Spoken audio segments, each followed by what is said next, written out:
Salut la gang, Karine Garner ici pour Centre Jean Jeunesse. Bienvenue à notre capsule numéro 9 qui s'intitule « Pour avancer, on parle d'intérêt, d'obsession et de dépendance ».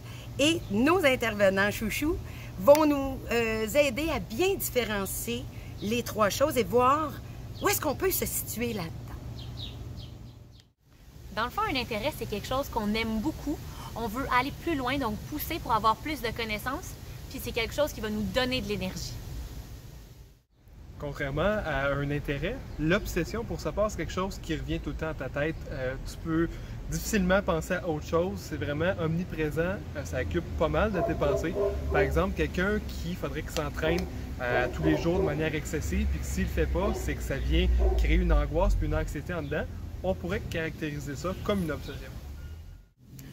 Pour continuer sur l'obsession, on peut aussi développer ce qu'on appelle un TOC, un trouble obsessif compulsif. Les TOC sont directement reliés à l'anxiété. Et puis maintenant, on va vous nommer les 6 sortes de TOC qui existent. Un type de TOC, ça pourrait être la contamination.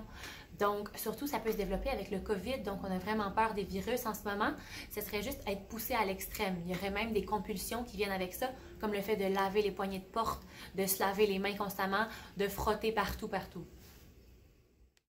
Une autre forme de TOC, les croyances spirituelles.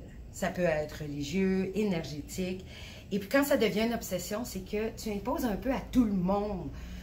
Qu'est-ce qui arrive? Moi, je suis sûre que c'est ça et tu devrais faire ça.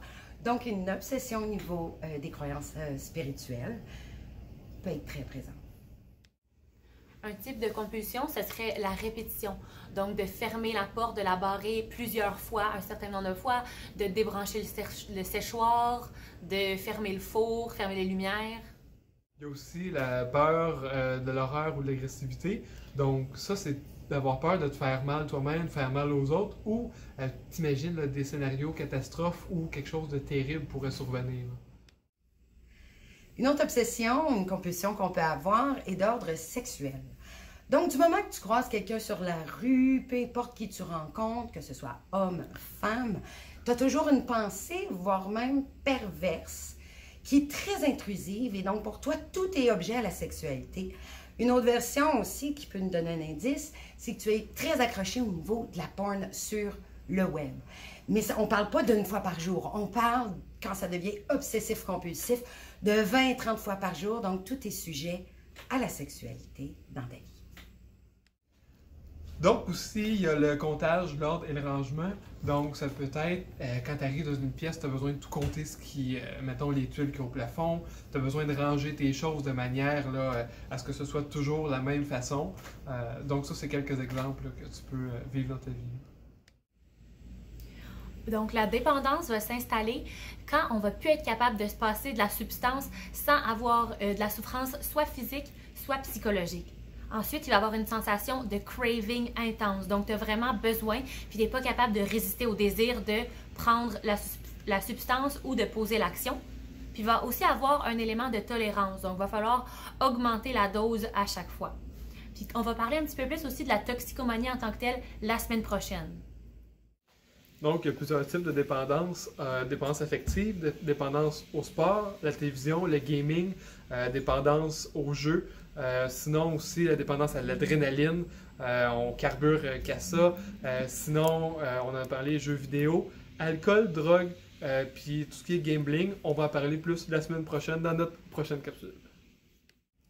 Donc, si on sent qu'on a une obsession ou une dépendance, ce serait la première chose, évidemment, de ne pas s'auto-diagnostiquer.